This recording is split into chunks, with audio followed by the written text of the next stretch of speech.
Qui peut brandir le marteau qui fait trembler les cieux? Dans la fureur des éclairs et le grondement des tempêtes, voici la légende de Thor, le dieu du tonnerre. Ce soir, laissez cette épopée nordique vous guider vers le sommeil. Bienvenue sur Histoires au crépuscule.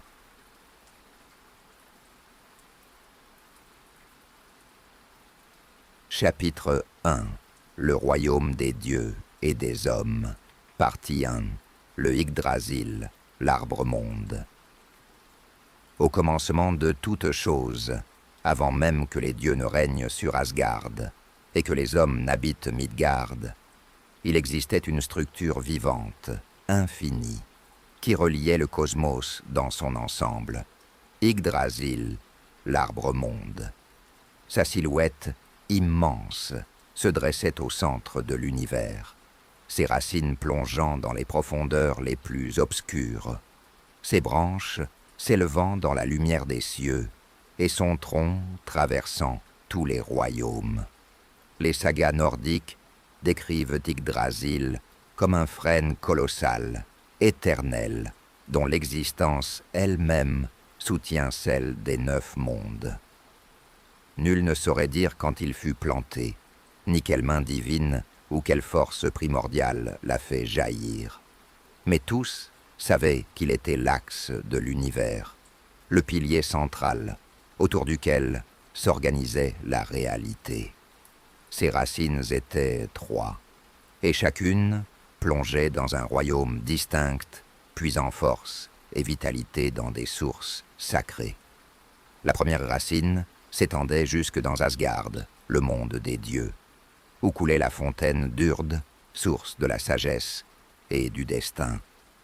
Là, les 3 Nornes, Urd, Verdandi et Skuld, tissaient le fil du temps, inscrivant le passé, le présent et l'avenir.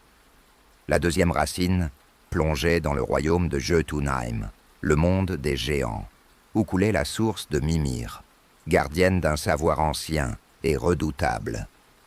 La troisième racine, enfin, s'enfonçait dans les brumes glacées de Niflheim, où se trouvait le puits de Vergelmir, source de toutes les rivières, où le dragon Nidegre rongeait sans cesse l'écorce de l'arbre, menaçant son équilibre. Autour de l'arbre-monde, la vie foisonnait, d'êtres étranges et symboliques. Sur ses branches courait un écureuil nommé Ratatoskr, messager malicieux qui portait les insultes du dragon Nidegre au sommet de l'arbre, où un grand aigle sans nom déployait ses ailes. Ce va-et-vient incessant nourrissait les tensions et les colères, rappelant que même au cœur du sacré, les forces de la discorde trouvaient leur place. Entre les racines, des serpents rampaient, rongeant et fragilisant le sol, tandis qu'aux branches supérieures, les cerfs, aux cornes puissantes, broutaient les jeunes pousses. Yggdrasil n'était donc pas un simple symbole de vie. Il représentait aussi la fragilité de l'équilibre cosmique. Chaque créature, chaque dieu, chaque mortel, chaque esprit avait un rôle dans ce vaste cycle, et si l'arbre venait à dépérir, le monde entier s'effondrerait. Lorsque les peuples du Nord levaient les yeux vers les cimes des forêts, lorsqu'ils écoutaient le vent souffler dans les pins et les frênes, ils entendaient l'écho de Yggdrasil, dans les flammes des bûchers funéraires, dans le grondement des orages, dans le silence des neiges, ils percevaient la vibration de cet arbre sacré, qui n'était pas seulement un lieu, mais un lien. Les 9 mondes, reliés par son tronc et ses branches, formaient une géographie mythique que les skalds, les poètes nordiques, aimaient à raconter. Asgard, demeure des As, les dieux de la guerre et de la royauté. Vanaheim, domaine des Vannes, divinité de la fertilité et de la nature. Midgard, le monde des hommes, cercle protégé par un océan sans fin. Jotunheim, territoire hostile des géants, forces primordiales et sauvages. Nephilim, royaume des glaces éternelles et du froid mortel. Muspelheim, royaume du feu ardent, où régnaient les géants de flammes. Alfheim, terre des elfes lumineux, êtres d'une beauté surnaturelle. Svartalfheim, ou Nidavellir, royaume des nains, maître des forges et des métaux. Helheim, royaume des morts, sombre et froid, dirigé par Hel, la fille de Loki. Ces mondes n'étaient pas séparés par de simples distances. Ils étaient reliés par des ponts, des portails, et surtout par Yggdrasil lui-même, qui servait de colonne vertébrale au cosmos. Les dieux vénéraient Yggdrasil, car même Odin, le père de tout, reconnaissait que l'arbre-monde était plus ancien que lui, plus grand que ses pouvoirs, et qu'il recelait des mystères auxquels même les immortels n'avaient pas accès. La légende raconte qu'Odin, en quête de sagesse, s'était suspendu à une branche de Yggdrasil pendant 9 nuits et 9 jours, transpercé par sa propre lance, privé de nourriture et de boisson, jusqu'à entrevoir les secrets des runes. Ainsi, l'arbre n'était pas seulement une structure physique, mais aussi un chemin initiatique, une porte vers la connaissance. Yggdrasil était aussi le miroir de la destinée des dieux, car si ses racines puisaient aux sources sacrées, elles étaient aussi rongées par le dragon et les serpents. Si ses branches portaient la lumière, elles étaient broutées par les cerfs. L'arbre, éternel en apparence, était pourtant voué à souffrir, et son déclin annonçait celui des dieux eux-mêmes, lors du Ragnarök. Mais pour l'heure, dans l'équilibre instable du monde ancien, Yggdrasil tenait bon. Ses branches abritaient la demeure des dieux, son tronc protégeait Midgard, et ses racines liaient les royaumes obscurs. Les hommes, en levant les yeux au ciel, savaient qu'ils vivaient à l'ombre de cet arbre invisible mais omniprésent, et que chaque souffle de vent, chaque orage, chaque aurore boréale était une manifestation de sa vitalité. La voix des skaldes, transmise de génération en génération, dans les longues maisons enfumées, répétait cette vérité. Tout est relié, le bien et le mal, la lumière et les ténèbres, la vie et la mort, le destin des hommes et celui des dieux. Tout dépendait du battement de sève dans l'écorce du frêne sacré. Ainsi commence l'histoire de Thor et des dieux nordiques, à l'ombre d'Yggdrasil, là où le cosmos prend racine, là où le destin des 9 mondes s'entrelace, et où les forces primordiales se préparent à l'inévitable confrontation.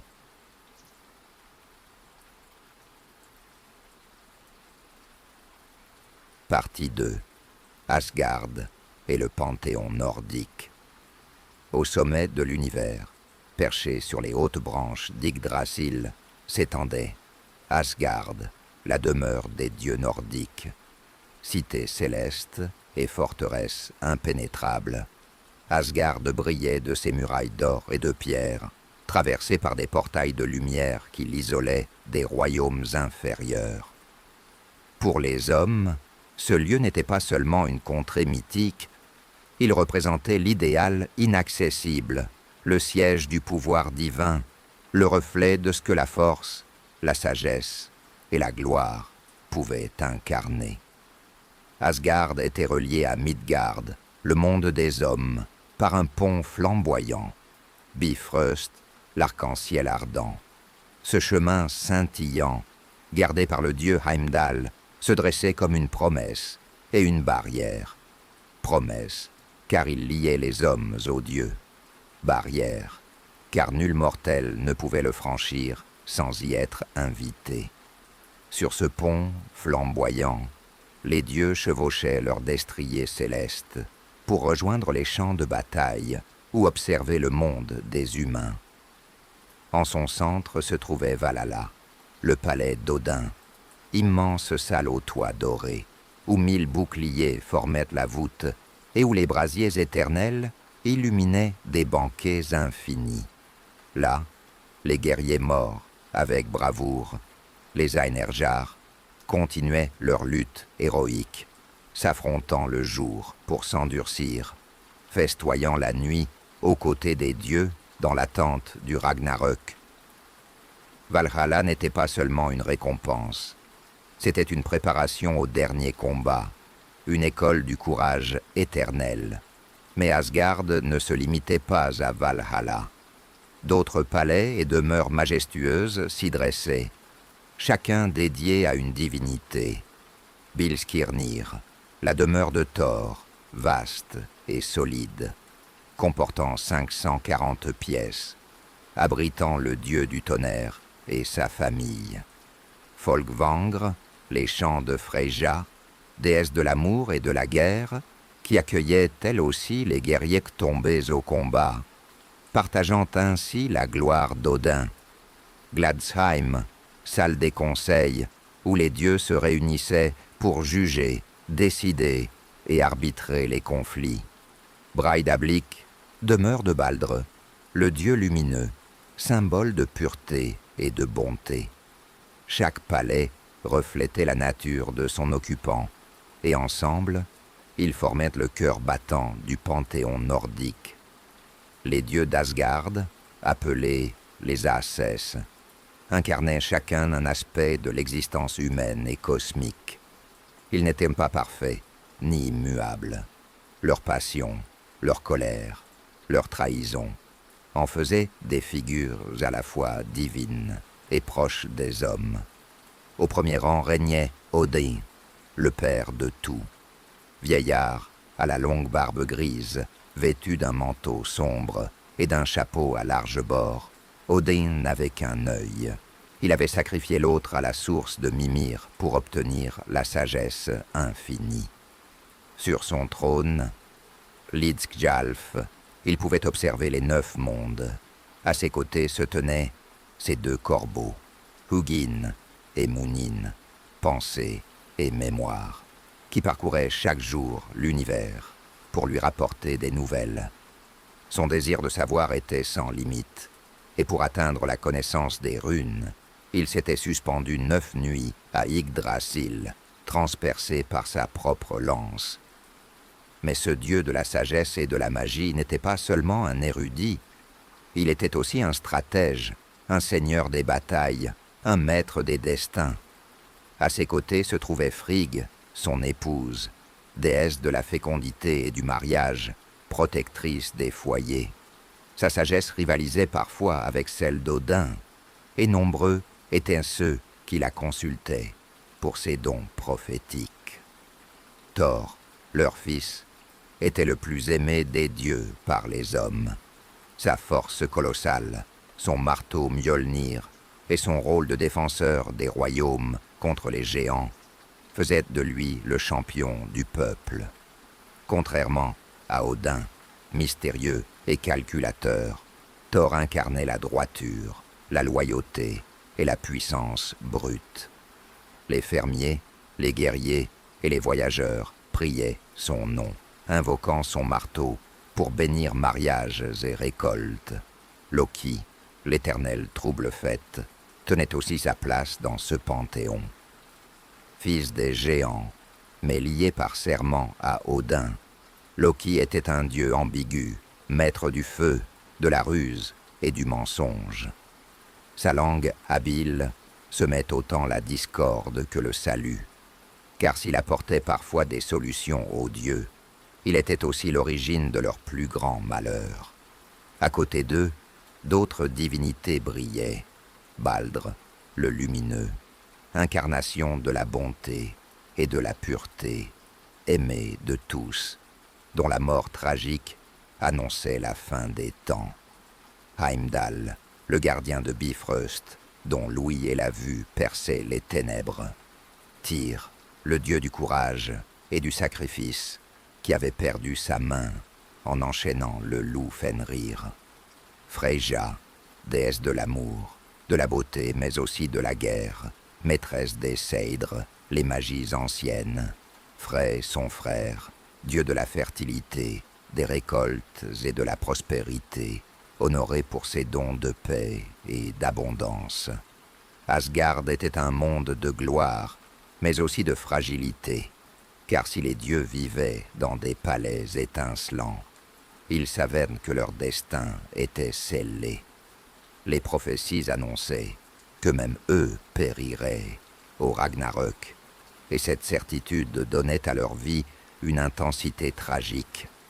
Contrairement aux dieux grecs ou romains, immortels et inébranlables, les As vivaient avec l'ombre constante de leur fin. Pourtant, ils continuaient de régner, de festoyer et de combattre. Ils jugeaient les hommes, inspiraient leurs héros, bénissaient leurs chants et guidaient leur destin. Ils formaient un miroir de l'humanité, ambitieux, courageux, jaloux, colérique, amoureux. Dans les longues nuits d'hiver, autour des foyers, les peuples du Nord racontaient leurs exploits non seulement pour vénérer, mais aussi pour comprendre leurs propres conditions. Au cœur d'Asgard, les dieux se rassemblaient chaque jour près du puits d'Urt, sous l'ombre d'Yggdrasil. Là, les Nornes filaient la destinée, et même les plus puissants des As venaient écouter leur voix. Car aucun dieu, fût-il Odin lui-même, ne pouvait échapper à ce qui était écrit. Ainsi se tenait le panthéon nordique, majestueux et fragile, éclatant et condamné.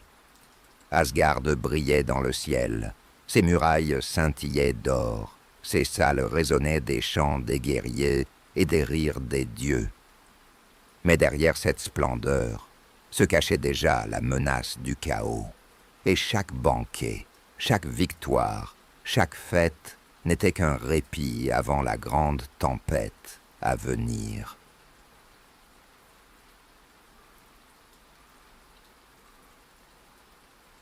Partie 3. Midgard et les hommes. Sous les hautes branches d'Yggdrasil, en dessous d'Asgard, la radieuse, et à l'écart des royaumes des géants, s'étendait Midgard, le monde des hommes. Pour les dieux, Midgard n'était qu'un cercle fragile, protégé par des frontières naturelles et par la vigilance des As. Pour les hommes, en revanche, il représentait la totalité de l'existence, le sol qu'ils cultivaient, les mers qu'ils naviguaient, les cieux qu'ils observaient avec crainte et admiration. Le terme Midgard signifiait littéralement l'enclos du milieu. Les anciens racontaient qu'au commencement, les dieux avaient façonné ce monde à partir du corps du géant primordial, Ymir. Sa chair devint la terre, son sang forma les océans, ses os se changèrent en montagnes, ses cheveux en forêts, et son crâne immense fut élevé pour former la voûte céleste. Ainsi, Midgard était à la fois un monde habité et une cicatrice cosmique, le témoignage de la première victoire des dieux contre le chaos primordial. Mais ce monde n'était pas isolé. Il était encerclé par l'océan et protégé par une barrière invisible, édifiée par les As pour protéger les hommes des créatures hostiles. Au-delà de cet océan vivait le serpent gigantesque Jörmungandr, fils de Loki et d'Angrboda. Ce monstre marin, enserrant Midgard de tout son corps, attendait son heure. Les hommes voyaient dans chaque tempête, dans chaque vague déchaînée, la manifestation de ses mouvements. À l'intérieur de ce cercle protecteur, la vie humaine s'organisait autour de cycles de travail, de guerre et de foi. Les peuples du Nord croyaient que leurs existences, si courtes et fragiles, étaient soutenues par des forces invisibles, des divinités bienveillantes ou cruelles. Ils vivaient dans un monde de forêts sombres, de fjords profonds, de mers glacées et de ciels changeants, où chaque élément semblait animé par une puissance divine. Les hommes de Midgard rendaient un culte fervent au dieu d'Asgard, Thor, surtout, était le protecteur qu'ils invoquaient contre les géants et les esprits malfaisants. Ces éclairs, roulant dans le ciel, étaient interprétés comme le fracas de son marteau Mjolnir s'abattant sur ses ennemis. Dans les villages, les fermiers gravaient parfois le signe du marteau sur leurs portes ou leurs champs pour attirer la fertilité et écarter les malheurs. Odin, de son côté, était honoré par les rois et les chefs de guerre, qui voyaient en lui l'incarnation de la ruse, de la stratégie et du destin. Les sacrifices humains, rares mais réels, lui étaient parfois offerts avant une bataille, afin qu'il accorde la victoire et accueille les guerriers tombés à Valhalla. Freyja et Frey étaient invoqués pour les récoltes, la fertilité des champs et la prospérité des foyers. Elle, sombre souveraine du royaume des morts, inspirait une crainte silencieuse, car nombreux étaient ceux qui, ne mourant pas sur le champ de bataille, rejoignaient ces plaines glacées. La vie religieuse de Midgard ne se limitait pas aux prières. Elle se traduisait par des rituels et des fêtes saisonnières, rythmant l'année. Au solstice d'hiver, les hommes célébraient le Jol, fête du renouveau et des ancêtres, dont dérive encore le mot Yule. Au printemps, ils invoquaient les Vaness pour que les champs verdissent. À l'automne, ils sacrifiaient parfois des animaux pour remercier les dieux des moissons. Chaque acte de la vie, mariage, naissance, départ pour la guerre, s'accompagnait d'offrandes et de formules rituelles. Les skalds, poètes et conteurs, jouaient un rôle essentiel. Dans les grandes salles, éclairées par les flammes des foyers, ils récitèrent les épopées des dieux et des héros. Leurs paroles donnaient chair aux récits mythiques reliant les hommes à l'univers sacré. Les histoires d'Odin, de Thor, de Loki et des autres divinités n'étaient même pas des fables lointaines. Elles servaient de modèles, d'avertissements, de miroirs. La relation entre Midgard et Asgard n'était pas seulement religieuse. Les hommes se savaient parfois acteurs dans le destin des dieux, car les prophéties annonçaient que, lors du Ragnarök, les Einherjar, ces guerriers choisis dans Midgard, combattront aux côtés d'Odin et de Thor. Ainsi, chaque bataille terrestre, chaque duel, chaque sacrifice guerrier s'inscrivait dans une perspective cosmique, préparer l'humanité à soutenir les dieux dans leur ultime combat. Mais Midgard restait un monde vulnérable. Les géants, depuis Jotunheim, cherchaient sans cesse à franchir ses frontières. Les créatures des ténèbres, loups, dragons ou trolls, erraient dans ces forêts et ces montagnes. Les mers, vastes et insondables, recelaient des dangers innommables. Les hommes savaient que leur monde n'était qu'un fragile abri au milieu d'un univers hostile. C'est pourquoi Thor, plus que tout autre dieu, était vénéré comme le gardien de Midgard. Chaque fois qu'il affrontait les géants ou qu'il repoussait Jörmungandr, il ne protégeait pas seulement Asgard, il défendait aussi les hommes, ces mortels qui levaient les yeux vers lui avec espoir. Ainsi, Midgard représentait bien plus qu'un simple royaume parmi les 9. Il était le champ de l'expérience humaine, la scène où se déroulait la tragédie quotidienne des vies brèves, mais aussi le lieu où se préparait l'avenir cosmique. Les hommes savaient qu'ils étaient petits, vulnérables et éphémères. Pourtant, ils se savaient liés aux dieux par le destin. Dans le vent glacé qui balayait les fjords, dans le grondement des orages, dans les flammes des bûchers funéraires, ils percevaient la présence d'Asgard. Et dans leurs chants, leurs rituels, leurs sacrifices, ils répondaient à cet appel, maintenant vivant le lien entre Midgard et le monde divin, Midgard et Asgard, deux royaumes séparés, mais unis par Bifrost, par les prières, par la destinée. Entre eux, l'humanité vivait son existence fragile, consciente que chaque pas, chaque souffle, chaque acte n'était qu'une note dans la vaste symphonie du cosmos, dont Yggdrasil était l'axe et Thor le protecteur. Ainsi se concluait le premier chapitre de cette histoire. Après l'arbre-monde et le panthéon des dieux, voici Midgard, le domaine des hommes, fragile mais indispensable, car sans lui, même les dieux n'auraient-ils pas trouvé d'écho à leurs exploits.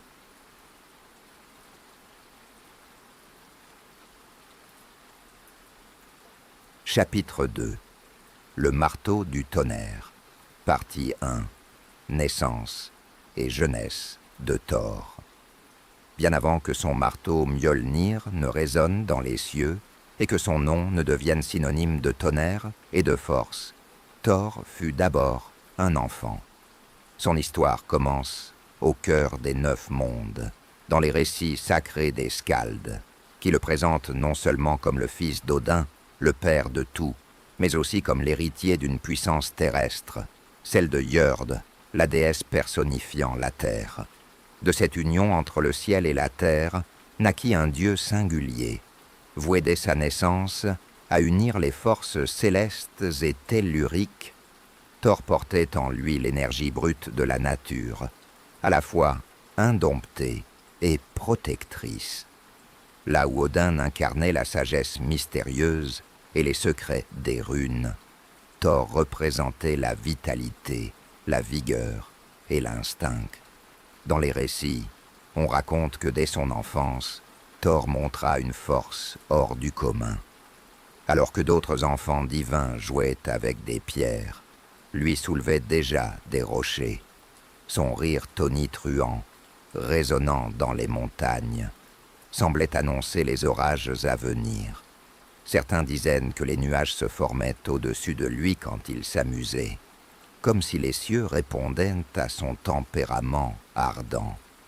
Odin, bien qu'occupé par ses quêtes de savoir et ses responsabilités de souverain, observait ce fils avec une attention particulière. Il voyait en lui l'avenir d'Asgard, la main armée de la divinité, le défenseur qui protégerait Midgard et les dieux des géants menaçants. Car Odin connaissait le poids des prophéties. Il savait qu'un jour viendrait le Ragnarök et qu'alors la force de Thor serait indispensable. L'enfance de Thor fut marquée par les enseignements de sa mère, Njord. Elle lui transmit le respect de la terre et de ses cycles. Elle lui montra que la pluie qui tombe nourrit les champs, mais qu'elle peut aussi inonder et détruire. Elle lui enseigna que le vent caresse les blés, mais peut aussi abattre les forêts. C'est ainsi que Thor comprit très tôt qu'il devait canaliser sa puissance. Elle pouvait être destructrice, mais elle devait aussi servir à protéger. Auprès d'Odin, il apprit la discipline, la guerre et le commandement. Mais Thor n'était pas un élève docile, impatient, fougueux. Il préférait les épreuves physiques aux méditations, les batailles aux stratégies. Là où son père cherchait la ruse et la prévoyance, Thor choisissait l'action directe. Déjà, une tension subtile naissait entre eux. Odin incarnait la sagesse, Thor la force. Deux pôles complémentaires, mais parfois opposés. Très jeune encore, Thor se lia d'amitié avec des compagnons qui deviendraient inséparables dans ses aventures. Sif, sa future épouse, déesse aux cheveux d'or, symbole des moissons et de la fertilité, et Loki, le dieu rusé, fils des géants, dont les paroles et les stratagèmes le fascinaient autant qu'ils l'irritaient. Cette amitié étrange avec Loki allait marquer toute sa vie, oscillant sans cesse entre fraternité et trahison. Les sagas racontent aussi que Thor aimait parcourir les montagnes et les vallées, non pas comme un dieu lointain, mais en se mêlant aux hommes. Il buvait à leurs banquets, riait de leurs histoires, les aidait parfois à lutter contre des monstres ou à bénir leurs champs. Pour les peuples du Nord, Thor n'était pas un dieu distant, il était proche, familier, le protecteur, qu'ils pouvaient presque sentir marcher à leur côté dans les tempêtes. Sa jeunesse fut aussi marquée par les premières confrontations avec les géants. Ces êtres colossaux, ennemis ancestraux des dieux, voyaient en Thor un adversaire redoutable, même avant qu'il n'obtienne Mjolnir. On raconte qu'enfant encore, il affronta un géant des glaces armé seulement d'un tronc d'arbre et que son rire fit trembler la vallée lorsque le monstre s'effondra. Mais Thor n'était pas seulement une incarnation de puissance brute. Les mythes insistent sur son caractère loyal et juste. Contrairement à d'autres dieux manipulateurs, il ne cherchait pas à tromper ou à dominer. Son rôle était clair: défendre, protéger, frapper. Il n'hésitait pas à affronter le danger de face, même lorsque la victoire paraissait impossible. Cette droiture allait faire de lui le dieu le plus aimé des hommes. Peu à peu, le jeune Thor forgea son identité. Il n'était pas destiné à régner comme Odin, ni à séduire comme Frey, ni à intriguer comme Loki. Son domaine était la bataille, la défense d'Asgard et de Midgard. Mais pour accomplir pleinement ce rôle, il lui manquait encore une arme digne de lui. Les dieux savaient qu'un jour, les nains forgeraient le marteau Mjolnir. Mais jusque-là, Thor devait se contenter de massues, de pierres et de sa force brute. Cette attente le rendait impatient. Chaque combat contre les géants renforçait sa conviction. Une arme divine lui était destinée, et son heure viendrait. En attendant, il s'exerçait sans relâche, défiant ses compagnons, soulevant des montagnes de pierre, traversant des rivières glacées, toujours en quête d'épreuves à surmonter. La jeunesse de Thor fut donc une préparation, un éveil.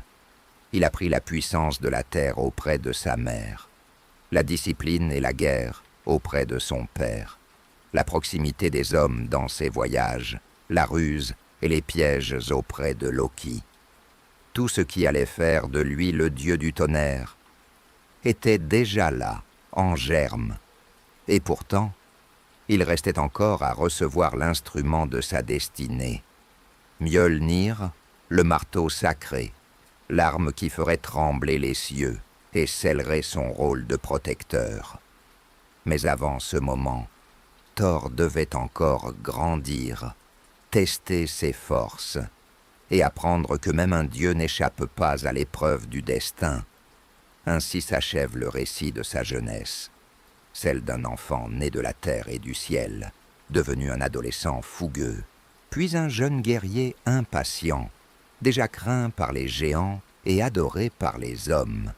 Thor n'était pas encore le tonnerre personnifié, mais déjà, dans ses pas, on entendait gronder les orages.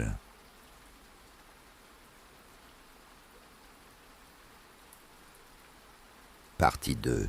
Mjolnir, l'arme sacrée. Aucun symbole n'est plus étroitement associé à Thor que Mjolnir, le marteau du tonnerre. Sa silhouette, simple mais redoutable, évoque à la fois la force brute et la protection sacrée. Pour les hommes du Nord, Mjolnir n'était pas seulement l'arme d'un dieu.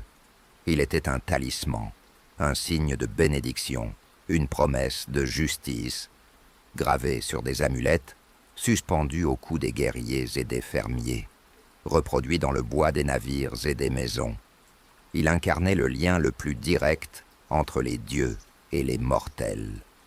La légende raconte que Mjolnir fut forgé par les nains, maîtres des métaux et des enchantements souterrains. Ces artisans, vivant dans les profondeurs de Svartalfheim, possédaient un savoir inégalé. C'est Loki, encore lui, qui provoqua la création du marteau. Un jour, par malice, Loki coupa les magnifiques cheveux d'or de Sif, l'épouse de Thor. Thor, enragé, menaça de briser le corps du farceur si celui-ci n'apportait pas réparation. Pour sauver sa peau, Loki descendit dans les forges des nains et leur demanda de créer des trésors dignes des dieux. Les fils d'Ivaldi forgèrent alors une nouvelle chevelure d'or pour Sif, un navire magique nommé Skidbladnir pour Frey, et une lance inflexible pour Odin. Mais Loki, fidèle à son caractère, voulut aller plus loin. Il défia 2 autres nains, Brok et Sindri, de surpasser ses merveilles. Les nains acceptèrent et allumèrent leurs forges. Pendant qu'ils travaillaient, Loki tenta de les distraire en se transformant en mouche et en piquant sans cesse Brok.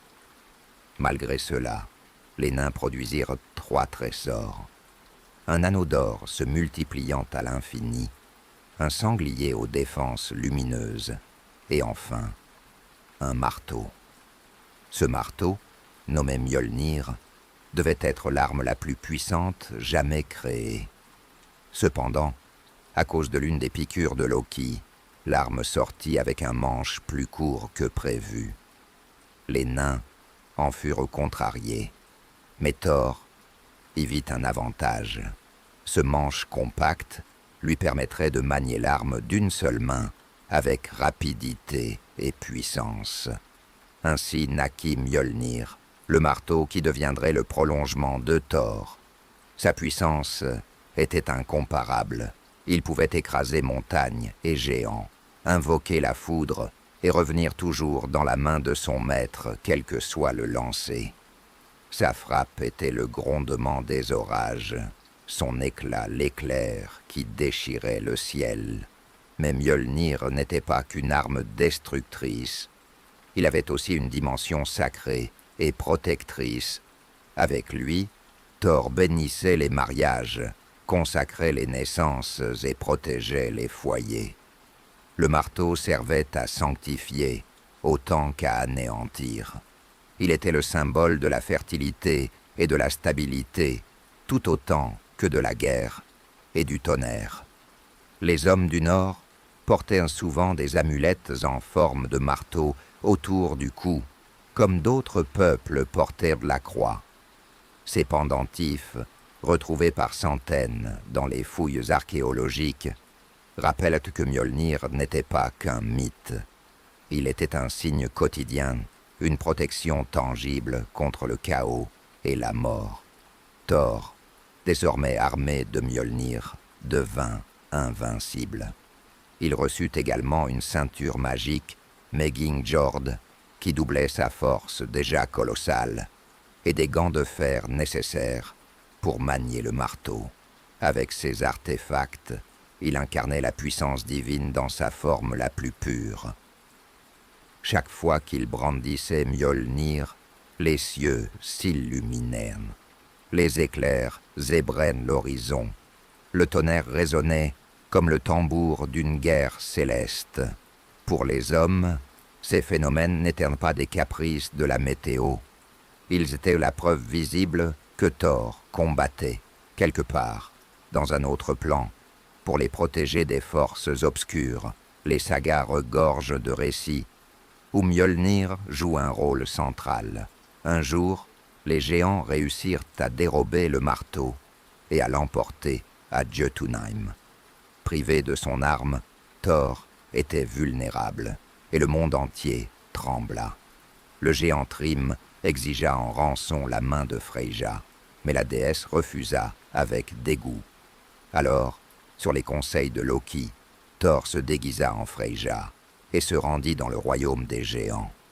Lors du banquet de mariage, alors que Thrym apportait Mjolnir pour bénir l'union, Thor saisit l'arme et massacra ses ennemis dans un éclat de fureur. Cette histoire, racontée au coin des feux, faisait rire les hommes autant qu'elle les rassurait. Même privé de son marteau, Thor finissait toujours par le récupérer et par rétablir l'ordre. Dans un autre récit, Mjolnir fut utilisé non pas pour détruire, mais pour bénir. Lors d'un mariage humain, Thor invoqua son marteau pour sanctifier l'union. Le geste symbolisait la protection des dieux sur la famille et la fertilité des champs. Ainsi, le marteau devenait un instrument de vie autant que de mort. Au fil des âges, Mjolnir devint un symbole plus vaste que Thor lui-même. Il représentait la résistance contre le chaos, l'outil par lequel l'ordre divin se maintenait. Les géants pouvaient assaillir les frontières, les monstres pouvaient surgir des abysses, mais tant que Thor maniait son marteau, Midgard et Asgard restaient protégés. Pour les hommes, il était aussi un signe d'appartenance. Porter Mjolnir autour du cou, c'était affirmer son lien aux anciens dieux, sa fidélité aux traditions. Même lorsque le christianisme se répandit dans le Nord, certains Scandinaves portèrent à la fois une croix et un marteau, comme pour unir les croyances anciennes et nouvelles. Mjolnir était donc bien plus qu'un simple outil de guerre. Il incarnait l'équilibre des forces, destruction et création, foudre et fertilité, mort et vie. Et Thor, en le maniant, devenait non seulement le dieu du tonnerre, mais le gardien du monde.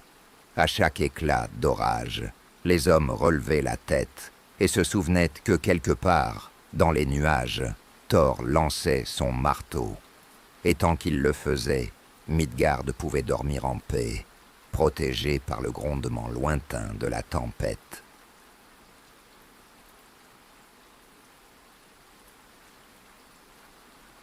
Partie 3. Thor, défenseur d'Asgard. Dès qu'il reçut son marteau Mjolnir, Thor ne fut plus seulement le fils d'Odin et de Njord. Il devint le rempart d'Asgard, le protecteur de Midgard, le champion des dieux. Sa force, déjà colossale, s'unissait à la puissance surnaturelle de son arme, et son nom résonnait comme une promesse de sécurité dans les 9 mondes.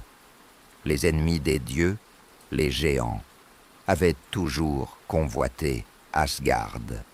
Depuis Jotunheim, leurs armées menaçaient les frontières du cosmos. Leur colère faisait trembler les montagnes.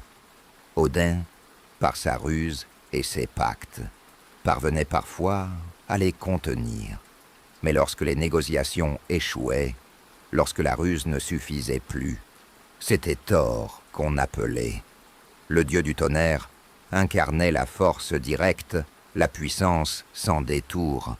Là où d'autres dieux hésitaient ou complotaient, Thor frappait. Son marteau fendait les crânes des géants, ses éclairs embrasaient les cieux, et sa voix résonnait comme un ouragan. Chaque fois qu'il apparaissait sur le champ de bataille, les dieux savaient que l'équilibre serait restauré. On raconte qu'il chevauchait son char tiré par 2 boucs, Tangrisnir et Tangjostre, dont les sabots frappaient les nuages et faisaient jaillir la foudre. Lorsqu'il traversait le ciel, les hommes voyaient les éclairs s'illuminer et entendaient le grondement de ses roues. Pour les mortels, ces phénomènes n'étaient pas de simples orages.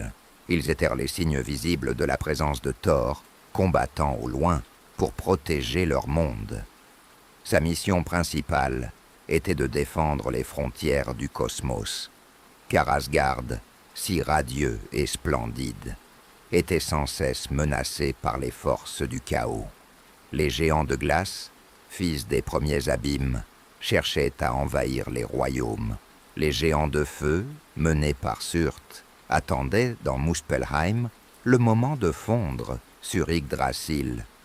Thor, par ses voyages et ses batailles, empêchait ces puissances de déferler trop tôt. Les sagas nordiques sont remplies d'histoires où Thor affronte ses ennemis. L'une des plus célèbres est celle de son combat contre le géant Hrungnir. Ce colosse de pierre osa défier les dieux et pénétra dans Asgard. Odin, en maître de la ruse, accepta de l'héberger le temps d'un banquet. Mais il savait que seul Thor pourrait l'abattre. Le duel fut terrible. Hrungnir, armé d'une lourde meule, faisait trembler la terre. Mais Thor, brandissant Mjolnir, brisa son crâne en 1000 morceaux, sauvant ainsi les dieux d'une menace qui aurait pu les anéantir.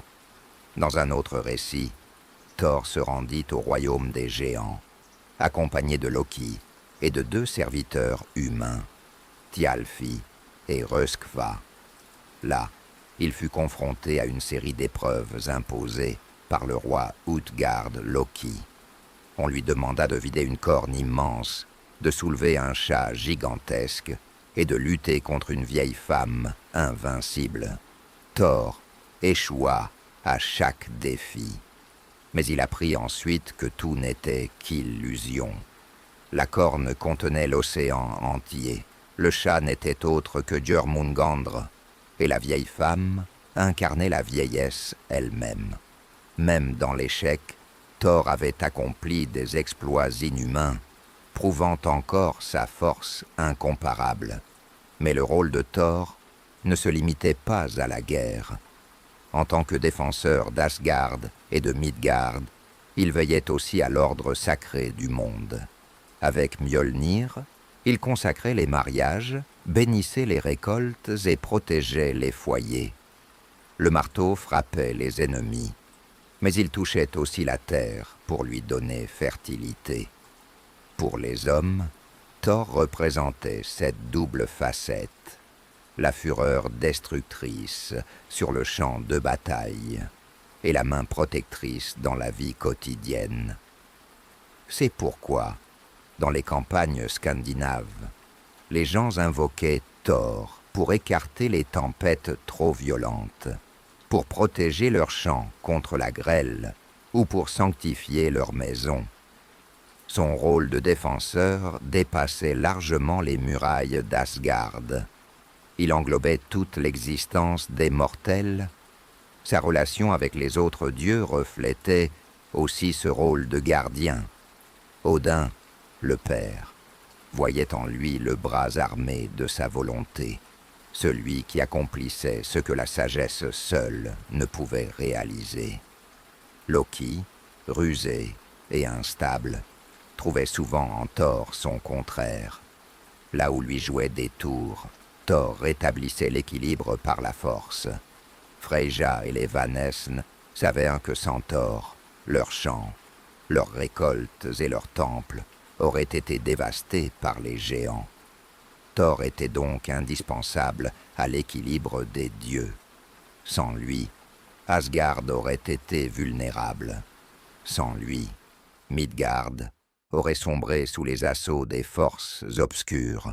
Sa force n'était pas seulement un don, elle était un devoir.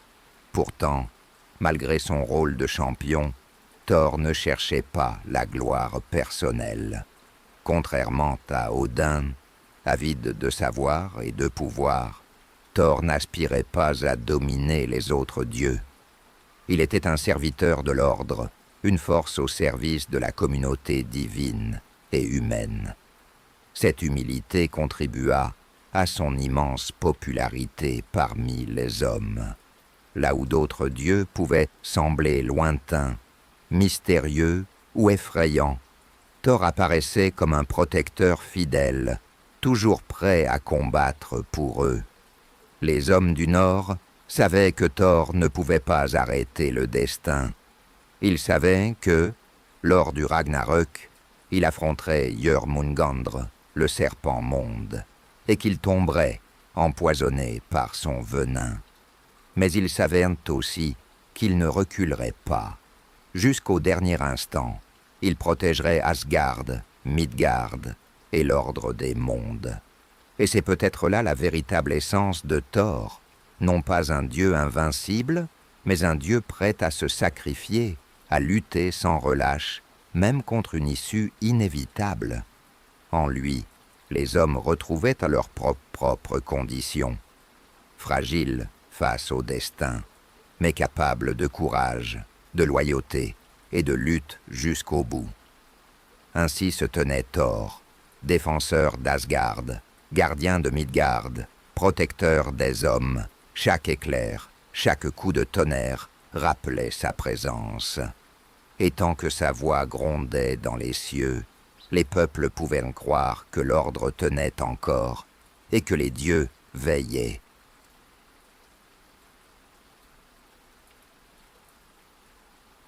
Chapitre 3. Alliances et trahisons. Partie 1. Thor et Loki. Fraternité et discorde. Dans le vaste panthéon nordique, aucune relation n'est aussi complexe que celle qui unit Thor, le dieu du tonnerre, et Loki, le dieu de la ruse et du feu. L'un incarne la force brute, la loyauté et la protection, l'autre, le mensonge, la malice et l'instabilité. Et pourtant, leurs destins se croisent sans cesse, comme si l'univers avait voulu que le marteau et la langue, la puissance et la ruse soient liés pour l'éternité. Bien que Loki ne soit pas fils d'Odin, il fut lié aux Aces par un serment ancien et adopté comme frère de sang par le Père de tout. Ce pacte l'intégra au cercle divin et fit de lui un compagnon de Thor dans de nombreuses aventures. Ensemble, ils parcouraient montagnes et vallées, affrontèrent des géants ou visitaient des royaumes étrangers. Thor, loyal et direct, supportait mal les manipulations de Loki, mais il reconnaissait que sa ruse pouvait parfois sauver une situation désespérée. Loki, moqueur et ironique, critiquait sans cesse la simplicité de Thor, mais il savait aussi que sans la force colossale de son compagnon, il n'aurait survécu à bien des périls. Leur relation était une balance fragile, oscillant sans cesse entre complicité et rivalité. Les récits d'Escalde racontent que cette alliance improbable fut mise en évidence le jour où Thor perdit Mjolnir.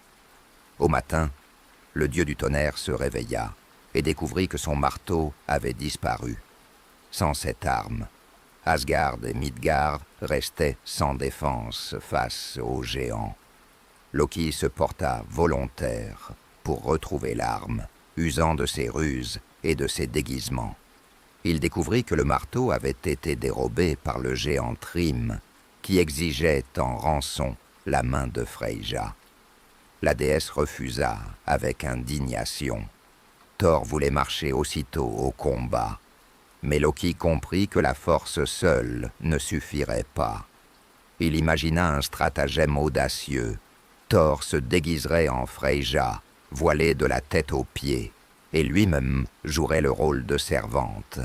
Le voyage jusqu'au royaume des géants fut une épreuve. Thor bouillait de colère sous ses atours féminins, tandis que Loki, amusé, se moquait de son air farouche. Lors du banquet, Thor engloutit des quartiers de bœuf et vida des tonneaux entiers de bière, suscitant l'étonnement des hôtes. Loki, habile de parole, expliquait que la jeune mariée n'avait rien mangé depuis des jours, tant elle brûlait d'impatience pour ses noces. Quand Thrym fit apporter Mjolnir pour bénir l'union, Thor saisit l'arme et massacra les géants dans un fracas de tonnerre. Ainsi, la force et la ruse, unies malgré elles, sauvèrent encore une fois Asgard. Ce récit, répété des centaines de fois dans les foyers nordiques, illustre parfaitement leur dualité. Thor apporte la puissance, Loki la ruse. Ensemble, ils parviennent à accomplir ce qu'aucun d'eux n'aurait pu réaliser seul. Mais derrière cette complémentarité se cachait toujours une méfiance latente. Thor savait que Loki pouvait trahir, et Loki savait que Thor le considérait comme un danger autant que comme un allié. Au fil du temps, leurs tensions devinrent plus visibles. Lors d'un grand festin des dieux, Loki se leva et, ivre de jalousie et de colère, insulta chaque divinité présente, dévoilant leurs secrets, se moquant de leur faiblesse. Quand il en vint à Thor, il le traita de brute sans cervelle, un bœuf incapable de réfléchir. Thor, furieux, voulut l'écraser sur le champ, mais Loki parvint à s'enfuir. Cet épisode révéla la fissure profonde dans leur lien. La ruse, qui servait parfois la communauté divine, se retournait désormais contre elle. Pourtant, malgré la discorde, un étrange attachement persistait. Thor et Loki avaient partagé trop de voyages, trop de secrets et trop de dangers pour n'être que des ennemis. Leur lien fraternel demeurait, même lorsqu'il était empoisonné par la jalousie et la trahison. Dans les sagas, on les retrouve côte à côte jusqu'à la fin, comme si rien, pas même la discorde, ne pouvait effacer la trace de leur fraternité initiale. Mais les prophéties annonçaient que ce lien finirait dans la tragédie. Car au Ragnarök, Loki mènerait les armées du chaos contre les dieux, tandis que Thor affronterait Jörmungandr, le serpent-monde. La fraternité se transformerait alors en opposition ultime et l'alliance en rupture définitive. Cette destinée, connue de tous, donnait à leur relation une tension permanente, comme une amitié condamnée à se briser dans la tempête finale. Les hommes du Nord écoutaient ces récits avec fascination, car ils y voyaient un reflet de leurs propres conditions. En chacun d'eux cohabitaient la force et la ruse, la loyauté et la tentation de la trahison. Thor et Loki n'étaient pas seulement deux dieux, ils étaient les deux visages de l'âme humaine. On riait de leur querelle, on frissonnait de leur trahison, mais on se reconnaissait aussi dans leurs contradictions. Ainsi, leur histoire devenait une parabole. La force et la ruse doivent parfois marcher ensemble, mais elles finissent toujours par s'opposer. Thor et Loki incarnaient cette vérité universelle, et tant que leur nom serait prononcé, leur étrange alliance continuerait d'intriguer, de divertir et d'avertir, rappelant que même les dieux ne sont pas à l'abri de la fragilité des liens, ni de la frontière incertaine entre fraternité et discorde.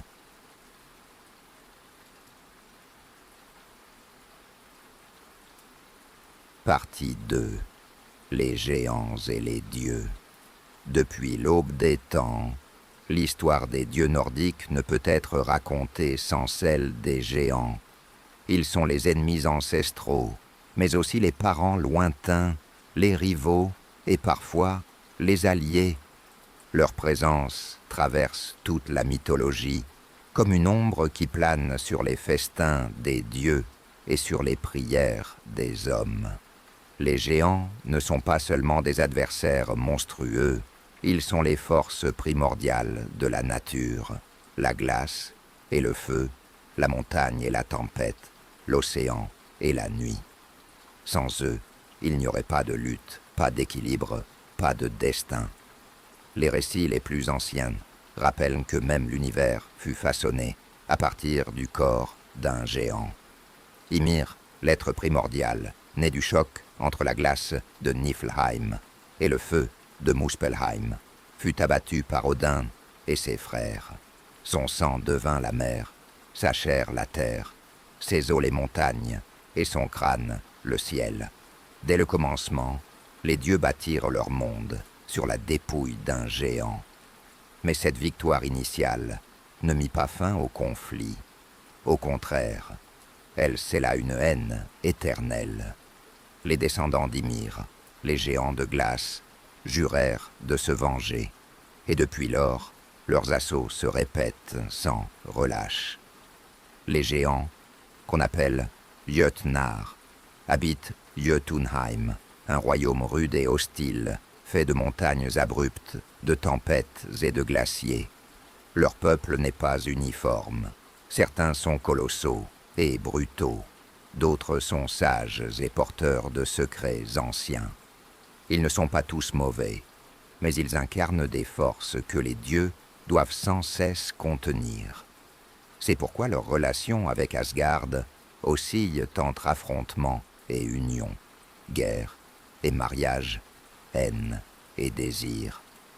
De nombreux récits rapportent que certains dieux prirent pour épouses des géantes, et que plusieurs lignées divines sont issues de ces unions. Même Thor, défenseur acharné contre les géants, compte parmi ses ancêtres la déesse Jörd, qui appartient à leur lignée. Loki lui-même est fils de géants, bien qu'il ait été accepté parmi les Ases. Ainsi, l'hostilité n'empêche pas les liens de sang, et le cosmos nordique reflète ce paradoxe. L'ennemi absolu est aussi un parent. Les sagas racontent des batailles épiques où Thor affronte les géants de glace. Chacun de ses coups de marteau brise des montagnes. Chaque éclair foudroie des armées entières. Pourtant, ces victoires ne sont jamais définitives. Pour chaque géant tombé, un autre surgit. Pour chaque forteresse détruite, une autre s'élève dans les brumes de Jötunheim. Cette lutte incessante symbolise l'éternel combat entre l'ordre et le chaos. Combat qui ne peut s'achever qu'au Ragnarök. Mais les géants ne sont pas seulement des adversaires violents. Ils possèdent aussi des trésors et des savoirs. Odin lui-même se rendit chez Mimir, gardien de la sagesse, pour boire à sa source et obtenir une vision plus vaste du monde. D'autres dieux parcoururent les terres des géants pour chercher des armes, des runes ou des artefacts magiques. Même lorsqu'ils combattèrent les Jötnar, les Ases reconnaissaient que leur pouvoir était nécessaire, que leur savoir était ancien et précieux. Un récit célèbre met en lumière cette ambiguïté. Un jour, les dieux décidèrent de bâtir une forteresse autour d'Asgard pour se protéger des menaces venues de Jötunheim. Un bâtisseur mystérieux se présenta et proposa d'ériger des murailles invincibles en un temps record. En échange, il exigea la main de Freyja, ainsi que le soleil et la lune. Les dieux hésitèrent, mais Loki, par ruse, les convainquit d'accepter, persuadé que le géant échouerait. Mais celui-ci, aidé par un cheval prodigieux, avançait si vite que le marché risquait d'être rempli. Les dieux se tournèrent alors vers Loki pour réparer sa faute. Il se transforma en jument, détourna le cheval du bâtisseur et celui-ci, trahi, révéla sa véritable nature de géant. Thor l'abattit de son marteau. Ainsi, les dieux obtinrent leurs murailles, mais au prix d'une tromperie. Et de cette ruse naquit Sleipnir, le cheval à 8 jambes d'Odin, fruit étrange de l'union de Loki avec l'animal détourné. Ce récit montre combien les géants sont à la fois indispensables et menaçants, liés aux dieux par des intrigues aussi complexes que violentes. Pour les hommes du Nord, les géants représentaient le danger constant qui pèse sur le monde. Dans chaque tempête, dans chaque avalanche, dans chaque vague déchaînée, ils voyaient l'ombre des Jötnar. Mais ces mêmes forces apportaient aussi la fertilité et la vie. Les pluies, issues des combats célestes, nourrissèrent les champs. Les montagnes, nées des os d'Ymir, offraient leurs minerais. Ainsi, même les hommes reconnaissaient que l'ennemi n'était pas seulement destructeur, mais aussi nécessaire.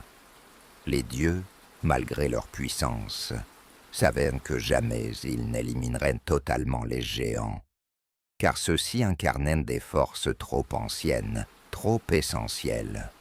Ils étaient les enfants du chaos primordial, et tant que le monde existerait, leur présence serait inévitable. L'équilibre cosmique reposait sur cette lutte sans fin. Et pourtant, les prophéties annonçaient que viendrait un jour où les géants franchiraient définitivement les frontières. Au Ragnarök, Surte et ses flammes dévasteront le monde, tandis que les géants de glace écraseront les remparts d'Asgard. Ce jour-là, Thor et les dieux se dresseront une dernière fois contre leurs ennemis ancestraux. Ce sera l'ultime affrontement, la conclusion d'une haine aussi vieille que l'univers. Dans les longues maisons du Nord, les hommes écoutaient ces récits, avec un mélange de peur et d'admiration.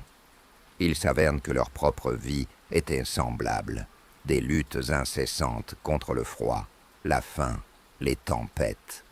Les géants personnifiaient ces dangers, et Thor, avec son marteau, représentait l'espoir que l'ordre l'emporte encore. Ne serait-ce qu'un temps, mais tous savaient qu'aucune victoire n'était éternelle. Comme les dieux, ils vivaient dans un équilibre fragile, conscients que l'hiver, la nuit ou la mort reviendraient toujours. Ainsi, l'histoire des géants et des dieux n'est pas seulement celle d'un combat, c'est celle de la coexistence forcée entre l'ordre et le chaos, entre la création et la destruction.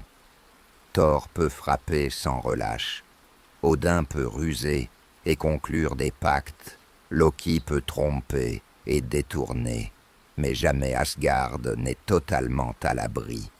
Le monde des dieux n'existe que parce que les géants existent aussi, et leur lutte éternelle est la respiration même du cosmos.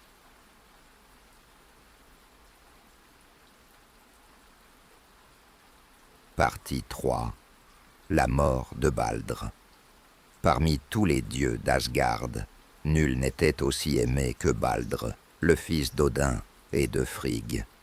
On disait de lui qu'il était la lumière incarnée, la pureté et la bonté faite chair. Là où il apparaissait, la tristesse se dissipait, les querelles s'apaisaient et les cœurs s'ouvraient. Son sourire rappelait le soleil après la tempête, et son regard inspirait confiance, même aux plus farouches guerriers. Les hommes priaient son nom dans l'espoir de connaître des jours heureux, et même les dieux, souvent prompts aux rivalités et aux colères, l'honoraient sans jalousie.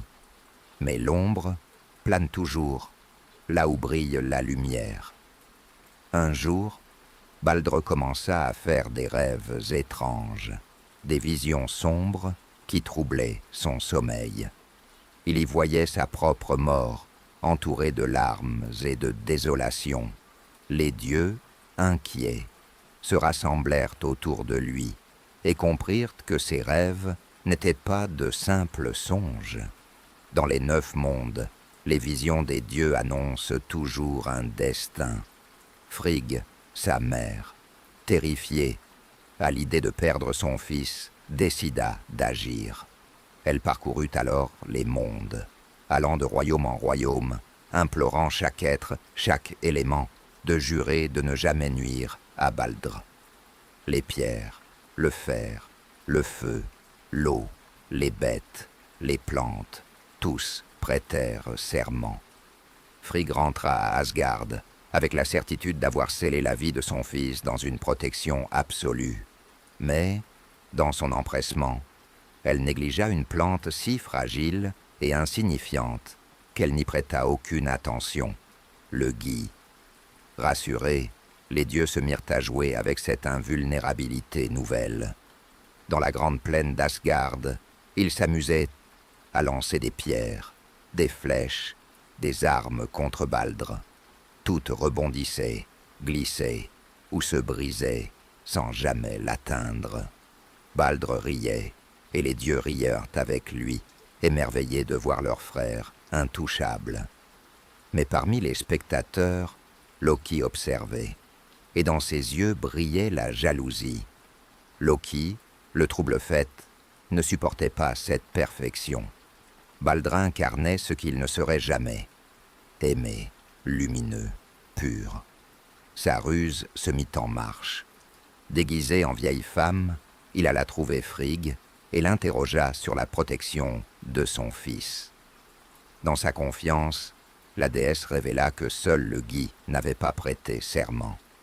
Aussitôt, Loki alla couper une branche de ce bois fragile, et il en fit une flèche. Le jour suivant, les dieux continuaient leurs jeux autour de Baldr. Parmi eux se tenait Hödr, son frère, aveugle, qui restait à l'écart, incapable de participer. Loki s'approcha de lui et, feignant la bienveillance, plaça la flèche de Gui dans sa main, guidant son bras. « Lance, lui dit-il, et tu participeras à la fête comme les autres. » Hödr, confiant, obéit. La flèche vola, se planta dans la poitrine de Baldr, et le dieu lumineux s'effondra, transpercé par la seule arme capable de le blesser. Le silence tomba sur Asgard. Les rires s'éteignirent, remplacés par des cris d'effroi. Baldr gisait au sol, et sa lumière s'éteignit comme un soleil, voilé par la nuit. Les dieux restèrent figés, incapables de croire ce qu'ils voyaient. Puis des larmes coulèrent, et la plaine entière résonna de leur désespoir. La mort de Baldr fut un cataclysme. Aucun dieu n'était tombé ainsi, au cœur même d'Asgard, sous les yeux de tous. Frigg, dévasté, supplia Odin et les autres de tout tenter pour ramener son fils. Alors, Hermod, messager rapide et courageux, descendit jusque dans Helheim, le royaume des morts, pour supplier Hel, la souveraine des enfers, de libérer Baldr. Elle accepta à une condition, que chaque être vivant dans les 9 mondes pleure la mort de Baldr. Si tous versaient une larme, elle le rendrait. Les dieux envoyèrent alors leurs messagers partout. Et en effet, hommes, femmes, animaux, pierres et arbres, tous pleurèrent la perte de Baldr. Mais lorsqu'ils arrivèrent auprès d'une géante nommée Tök, celle-ci refusa. Elle déclara sèchement qu'elle ne pleurerait pas, car Baldr ne lui avait jamais apporté de joie. Cette seule voix, glaciale et impassible, brisa l'espoir. Certains disent que Tök n'était autre que Loki, déguisé une fois de plus pour accomplir sa perfidie. Ainsi, Baldr resta prisonnier de Helheim. La douleur des dieux se transforma en colère. Ils capturèrent Loki, le liant à un rocher dans les entrailles de la terre, avec un serpent dont le venin coulait sur son visage. Mais la punition, si sévère soit-elle, n'apaisa pas leur peine. Le vide, laissé par Baldr, était immense, car sa lumière était celle de l'espérance. Sa mort n'était pas seulement une perte, elle était un signe, le commencement de la fin. Les prophéties annonçaient depuis longtemps que la chute de Baldr marquerait le début du Ragnarök, car sans lui, la lumière faiblissait, et les dieux savaient que l'ombre avançait. Odin lui-même, qui avait sacrifié tant pour la sagesse, comprit que le destin était inévitable. Les fils de Baldr, Hödr et Vali, se dresseraient un jour pour venger leurs frères, mais rien ne pourrait inverser le cours du temps. Pour les hommes du Nord, cette histoire résonnait avec une intensité particulière. Elle leur rappelait que même les plus purs, même les plus aimés, ne sont pas à l'abri du destin. Elle leur montrait que la jalousie et la trahison peuvent détruire ce que la force et la sagesse croyaient protéger. La mort de Baldr était le miroir de leur propre condition. La beauté et la joie sont fragiles et toujours menacées par l'envie et l'ombre. Dans les longues nuits hivernales, on racontait cette tragédie en silence, les flammes des foyers projetant des ombres vacillantes. Les auditeurs savaient que ce récit n'était pas seulement une histoire divine, mais une vérité universelle. La lumière ne dure jamais éternellement, et même au cœur de la splendeur, la mort peut frapper. Ainsi, la chute de Baldr marqua un tournant. Ce n'était plus seulement une rivalité entre dieux et géants, une lutte pour l'équilibre du cosmos. C'était désormais une tragédie intime, une blessure au cœur même d'Asgard. Et dans cette blessure s'annonçait le fracas à venir, lorsque les dieux, privés de leur fils lumineux, marcheraient vers leur destin final.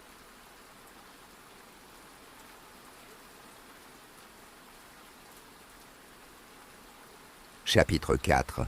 Le Ragnarok. Fin et renouveau. Partie 1. Les signes de la fin. Depuis toujours, les dieux savaient que leur règne n'était pas éternel. Le destin, tissé par les Nornes au pied d'Yggdrasil, annonçait qu'un jour viendrait où l'ordre des 9 mondes s'effondrerait dans le fracas et les flammes. Ce jour avait un nom, le Ragnarök, le crépuscule des dieux. Et déjà, bien avant que la dernière bataille n'éclate, des signes apparurent, semant l'effroi dans le cœur des dieux et des hommes. La mort de Baldr fut le premier et le plus terrible présage. Sa chute, causée par la ruse de Loki, ouvrit une plaie dans Asgard dont les dieux ne purent se relever. Avec lui disparaissait la lumière, l'innocence et l'espoir. Si même Baldr, l'être le plus pur, pouvait périr, alors rien ni personne n'était à l'abri. La prophétie affirmait que sa mort annonçait la venue du Ragnarök, et depuis ce jour, chaque événement funeste fut interprété comme une marche vers la fin. Les poètes parlaient alors du Fimbulvetr, le grand hiver. 3 hivers s'abattront sur Midgard sans qu'aucun été ne vienne les interrompre. Le froid sera si intense que les rivières gèleront jusqu'à leur profondeur, que les champs resteront stériles et que le soleil disparaîtra derrière un voile gris. La neige tombera sans fin et les vents hurlants recouvriront les terres. La faim et le désespoir s'installeront parmi les hommes et alors ils se tourneront les uns contre les autres. Frères tueront leurs frères, pères leurs fils, et nul foyer sain ne sera épargné par la discorde. Mais ce n'était pas seulement le monde des hommes qui tremblait. Yggdrasil lui-même commença à gémir sous l'assaut de forces invisibles. Ses racines, rongées depuis toujours par le dragon Nidegre, s'affaiblissaient davantage. Des craquements résonnaient dans son tronc, comme si l'arbre-monde pressentait sa fin. Les Nornes continuaient de filer le destin, mais leurs visages, d'ordinaire impassibles, s'assombrissaient. Elles savaient que même leurs fils sacrés avaient une limite. D'autres signes frappèrent les royaumes. Dans le ciel, les loups, Skjöll et Hati, qui poursuivaient depuis l'aube du monde le soleil et la lune, se rapprochaient de leur proie. Les anciens racontaient que le jour où ils les dévoreraient, les ténèbres recouvriraient l'univers entier. Déjà, on disait que leurs crocs étincelaient d'un éclat plus vif, que leur course s'accélérait. Au loin, dans les plaines de Jötunheim, les géants se préparaient. Leurs cris résonnaient dans les montagnes, et les orages semblaient annoncer leur réveil. Dans les flammes de Muspelheim, Surt, le géant de feu, aiguisait son épée flamboyante. Sa lame, dit-on, brille plus que le soleil, et n'attend que le signal pour incendier les mondes. Dans les abysses marins, Jörmungandr, le serpent monde, s'agitait, faisant monter les vagues et soulevant des tempêtes. Chaque mouvement de ses anneaux faisait trembler Midgard. Les marins, pris dans des orages soudains, croyaient entendre son souffle dans le vent et voir ses yeux luire sous les flots. dans les collines de fer, le loup Fenrir, enchaîné par la ruse des dieux, grandissait malgré ses entraves. Ses liens magiques se tendaient et se fissuraient, incapable de contenir pour toujours sa fureur. Sa gueule béante s'ouvrait de plus en plus large, si vaste qu'elle pouvait engloutir le ciel et la terre. Même les dieux, qui avaient sacrifié Tyr pour l'enchaîner, savaient que le jour viendrait où Fenrir se libérerait. Les hommes, eux aussi, sentaient l'approche de la fin. Les aurores boréales, qu'ils avaient toujours vues comme des voiles lumineux des Valkyries traversant le ciel, prenaient désormais des teintes inquiétantes, rouges comme le sang. Les éclipses, rares et terrifiantes, étaient même perçues comme des morsures des loups célestes sur l'astre du jour. Les tempêtes s'intensifiaient, les récoltes échouaient, et partout on murmurait que le temps du crépuscule approchait. Même dans Asgard, les dieux perdaient leur assurance. Odin, assis sur son trône, Lidskjalf, observait les 9 mondes avec une inquiétude croissante. Son œil unique, qui avait vu tant de choses, pressentait désormais l'inévitable. Il savait que lui-même tomberait, dévoré par Fenrir. Thor, malgré sa force et son marteau, savait que le poison de Jormungandr mettrait fin à sa vie. Les prophéties étaient claires, et aucun dieu ne pouvait les changer. Alors, pour se préparer, Odin convoqua les Valkyries, envoyant ses messagères choisir parmi les mortels les guerriers les plus braves pour rejoindre Valhalla. Les Einherjar, rassemblés dans la grande salle, combattaient chaque jour pour perfectionner leur technique, festoyaient chaque nuit pour reprendre des forces et attendèrent l'appel de la dernière bataille. Même les hommes savaient que mourir bravement était la seule manière de donner un sens à leur existence, car leur courage nourrirait l'armée des dieux au moment du Ragnarök. Ainsi, les signes de la fin s'accumulaient. La lumière s'éteignait avec Baldr. L'hiver éternel se rapprochait. Les loups célestes guettaient le soleil et la lune. Les monstres retenus par des chaînes fragiles se débattaient avec rage et les géants affûtaient leurs armes. Chacun savait que la fin du monde n'était pas un lointain mythe, mais une certitude, un destin inscrit depuis le commencement. Pour les hommes du Nord, ces récits n'étaient pas seulement des avertissements, ils étaient des miroirs de leur propre vie, leurs hivers interminables, leurs tempêtes meurtrières, leurs guerres mais fratricides, leur rappelaient que le Ragnarök était déjà là, à petite échelle, dans leur quotidien. Chaque famille connaissait la douleur de la perte. Chaque village voyait parfois la discorde détruire ses liens. Chaque clan savait que l'hiver pouvait anéantir tout espoir. Vivre sous ces cieux rudes, c'était vivre avec la conscience constante de la fin. Mais dans cette certitude de destruction se trouvait aussi une forme de grandeur, car si les dieux eux-mêmes devaient mourir, alors les hommes n'avaient pas à craindre leur propre fragilité. La fin n'était pas une honte, mais une part de l'ordre cosmique. Le courage consistait non pas à l'éviter, mais à l'affronter. Ainsi, les signes de la fin ne plongeaient pas seulement les dieux et les hommes dans la peur. Ils les appelaient à la préparation, à l'honneur et à la dignité. Car quand viendrait le crépuscule, seuls ceux qui auraient vécu avec bravoure pourraient affronter les flammes et les ténèbres sans trembler.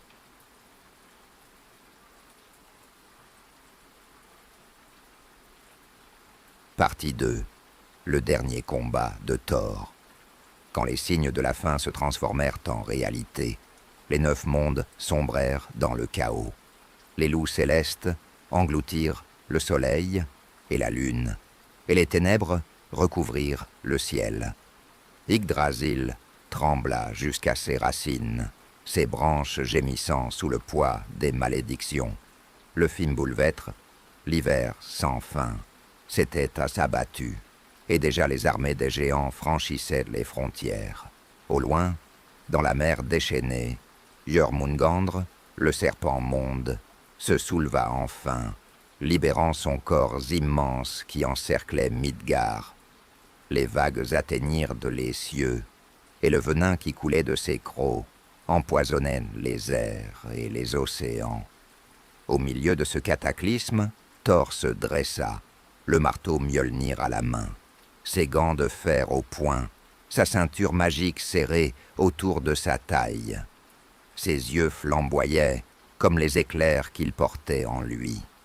Depuis toujours, il avait été le protecteur, le rempart contre les géants et les monstres. Mais cette fois, il savait que le combat ne se terminerait pas par un retour triomphal à Asgard. Cette fois, tout allait s'achever. Les Rusam racontent que Thor marcha d'un pas ferme vers le rivage, où les flots s'agitaient comme des montagnes mouvantes. Les vagues s'ouvraient sous le corps colossal de Jörmungandr, qui déployait ses anneaux noirs et luisants. Sa gueule béante crachait un venin si corrosif que les herbes et les arbres mouraient avant même de le toucher. Ses yeux flamboyaient comme deux soleils sombres, emplis d'une haine ancienne. Thor leva Mjolnir et appela la tempête. Les éclairs jaillirent, le tonnerre fit trembler la terre. Son char, tiré par ses boucs magiques, fendit les nuages. Mais bientôt, il posa pied sur le sol détrempé, décidé à affronter son ennemi sans intermédiaire. Ce duel était inscrit dans le destin depuis l'aube du monde, et ni l'un ni l'autre ne pouvait y échapper. Le choc fut titanesque. Thor lança son marteau avec une force telle que les montagnes se brisèrent à l'impact. Mjolnir frappa les écailles de Jörmungandr et projeta des éclairs qui illuminèrent tout le ciel. Le serpent rugit, ses anneaux écrasant les vagues et ses crocs s'abattant sur la terre. Le venin se répandit dans l'air, brûlant l'herbe, empoisonnant l'atmosphère. Les guerriers de Midgard, qui observaient de loin, suffoquaient, incapables de s'approcher du combat. Thor, malgré la ceinture qui doublait sa force, vacillait sous l'assaut du monstre. Mais sa détermination ne faiblit pas. Il lança de nouveau Mjolnir, encore et encore, chaque coup fracassant l'océan, chaque éclair transperçant les cieux. Le monde entier tremblait au rythme de leur affrontement. Enfin, dans un dernier élan, Thor s'avança jusqu'à la gueule béante de Jörmungandr. Le serpent ouvrit ses mâchoires, prêt à engloutir le dieu du tonnerre. Mais Thor brandit Mjolnir et frappa de toute sa puissance. Le crâne de la bête éclata dans un rugissement assourdissant, et son corps titanesque retomba dans les flots, agitant la mer dans une tempête apocalyptique. Jörmungandr, l'ennemi éternel, le serpent qui enserrait Midgard depuis la création, avait été abattu. Mais la victoire fut amère. Thor fit à peine 9 pas en arrière, avant que le venin du serpent ne pénètre ses veines. Le poison, noir et brûlant, se répandit dans son corps. Son souffle devint lourd, ses jambes tremblèrent. Pourtant, il ne cria pas. Il se redressa, fier et digne, et regarda une dernière fois le ciel déchiré par la tempête. Les Skaldes racontent que même en tombant, il resta debout quelques instants, tenant encore Mjolnir, comme si le monde devait voir que le dieu du tonnerre ne pliait pas, même face à la mort. Puis il s'effondra, foudroyé non par l'épée d'un ennemi, mais par le destin lui-même. La chute de Thor résonna dans tous les royaumes. Les dieux comprirent que leur plus grand protecteur avait accompli son dernier devoir. Les hommes, dans leur village, sentirent le tonnerre s'éteindre, et une profonde tristesse les saisit. Car tant que Thor vivait, ils savaient qu'ils étaient protégés. Sa mort signifiait que même le rempart le plus solide pouvait tomber. Mais dans ce sacrifice se trouvait aussi une leçon. Thor avait su que le combat était perdu d'avance, que le poison du serpent l'emporterait quoi qu'il arrive. Pourtant, il ne recula pas. Il frappa, il vainquit, et il tomba seulement après avoir accompli ce que le destin exigeait de lui. Sa mort n'était pas une défaite, mais une victoire tragique, un témoignage de courage qui survivrait à la fin des mondes. Dans les poèmes anciens, on dit que le ciel lui-même pleura sa chute. La foudre se fit plus rare, le tonnerre se fit plus lointain, comme si la nature entière avait perdu sa voix. Mais on ajoutait aussi qu'après le Ragnarök, un nouveau monde renaîtrait, et que les fils de Thor hériteraient de son marteau. Alors, son sacrifice ne serait pas vain, mais une semence pour l'avenir. Ainsi se termina le dernier combat de Thor, l'affrontement inscrit dans les étoiles depuis l'origine. Son nom, résonnant comme le tonnerre, continua d'habiter la mémoire des hommes bien après que les dieux eurent disparu.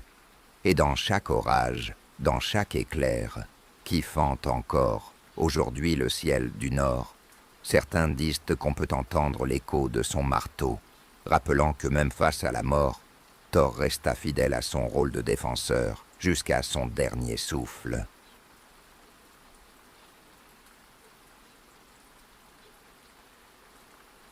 Partie 3. Un monde après les dieux.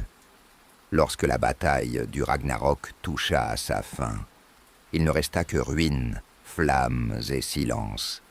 Les armées des dieux et des géants s'étaient entre-déchirées, et les cadavres des monstres jonchaient les plaines englouties par les flots. Asgard, jadis éclatante, n'était plus qu'un souvenir consumé. Les palais dorés s'étaient effondrés.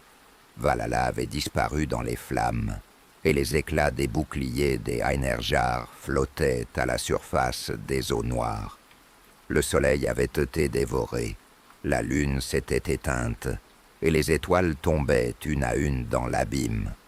Pourtant, de ce chaos naquit un silence étrange, un souffle d'attente. Car la fin n'était pas seulement destruction, elle portait en elle la promesse d'un renouveau. Dans les profondeurs, la mer qui recouvrait Midgard commença à se retirer. Les flammes qui avaient consumé les forêts s'éteignirent, laissant place à une terre encore fumante mais fertile. Un nouveau soleil surgit dans le ciel, enfant de celui qui avait été englouti par le loup céleste. Ses rayons illuminèrent un monde neuf, lavé de ses anciennes querelles. Les poètes racontaient qu'après le fracas du Ragnarök, certains dieux survécurent. Baldr, revenu des ténèbres de Helheim, émergea dans la lumière. Son frère Œdre, celui qui, manipulé par Loki, l'avait involontairement tué, marcha à ses côtés, réconciliés, dans la paix retrouvée. Ensemble, ils représentèrent la réconciliation et le pardon, l'assurance qu'au-delà des tragédies, l'harmonie pouvait renaître.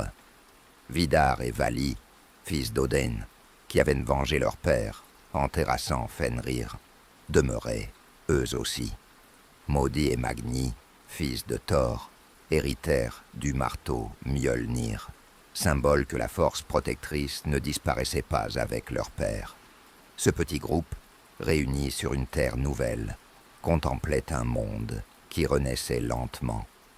Les océans s'éclaircissaient, les forêts repoussaient, les montagnes retrouvaient leur éclat. Des champs verts recouvraient à nouveau les plaines, et des oiseaux chantaient dans un ciel clair. La nature, indifférente et aux querelles des dieux, reprenait son souffle. Mais le renouveau ne concernait pas seulement les divinités. Dans une forêt profonde, cachée du cataclysme, deux êtres humains avaient survécu, Lif et Liftrasir. Ils s'étaient abrités au creux d'un arbre, vivant de rosée et de silence, pendant que le monde brûlait autour d'eux. Lorsque les flammes s'éteignirent et que le nouveau soleil se leva, ils sortirent de leur refuge et contemplèrent la terre purifiée. Ces deux êtres étaient destinés à repeupler Midgard, à donner naissance à une nouvelle humanité. Ainsi, malgré la fin des dieux, les hommes retrouveraient leur place, porteurs de mémoire et d'espérance. Le monde après le Ragnarok n'était pas une copie de l'ancien. Il portait les traces de la destruction, mais aussi une innocence nouvelle. Sans Odin, sans Thor, sans Loki, les survivants étaient libres de bâtir un avenir différent. Le cycle avait atteint son terme, et un autre commençait. Ce n'était pas seulement une renaissance physique, mais aussi spirituelle. Un monde débarrassé de ses rancunes et de ses dettes, ouvert à un nouvel équilibre.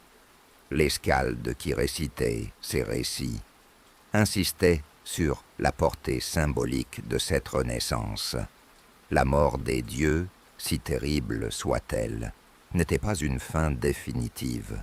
Elle marquait un passage, une transformation. Tout dans l'univers nordique suivait ce cycle. L'été succédait à l'hiver, le jour à la nuit, la vie à la mort. Le Ragnarok n'était qu'un hiver cosmique, suivi d'un printemps éternel. Pour les hommes du Nord, ce message avait une résonance particulière. Leur vie était rude, marquée par la guerre, la famine et le froid. Mais savoir que même après la pire des destructions, un monde nouveau pouvait naître, leur donnait la force d'affronter leurs propres épreuves. Le Ragnarok n'était pas seulement une prophétie lointaine, il était aussi une métaphore de leur quotidien. Chaque perte, chaque deuil, chaque hiver portait en lui la promesse d'un renouveau. Ainsi, dans le silence qui suivit la tempête, le cosmos reprit son souffle. Le soleil nouveau éclairait les survivants. Baldr et Hödr marchaient réconciliés. Maudit et Magni brandissaient Mjolnir, Vidar et Vali incarnaient la justice et la vengeance apaisée. Et Lif et Liftrasir rêvaient d'une humanité nouvelle. L'univers, purifié par le feu et l'eau, retrouvait un équilibre plus paisible. Mais au loin, certains récits ajoutent une note plus sombre. On dit que Nidhöggr, le dragon qui avait rongé Yggdrasil, survécut aussi, s'envolant au-dessus du monde renaissant, portant des cadavres dans ses griffes, comme pour rappeler que le mal ne disparaît jamais totalement, que l'ombre accompagne toujours la lumière. Même dans le renouveau, une vigilance demeure nécessaire. Les hommes qui écoutaient ces récits autour des foyers comprenaient alors que cette vision n'était pas une simple fin du monde, c'était une leçon. Tout s'effondre, tout renaît. Les dieux eux-mêmes ne sont pas éternels, mais le cycle de la vie et de la mort, lui, ne s'interrompt jamais. Le Ragnarök n'était pas seulement l'histoire d'une chute, mais celle d'une continuité, d'une résilience cosmique.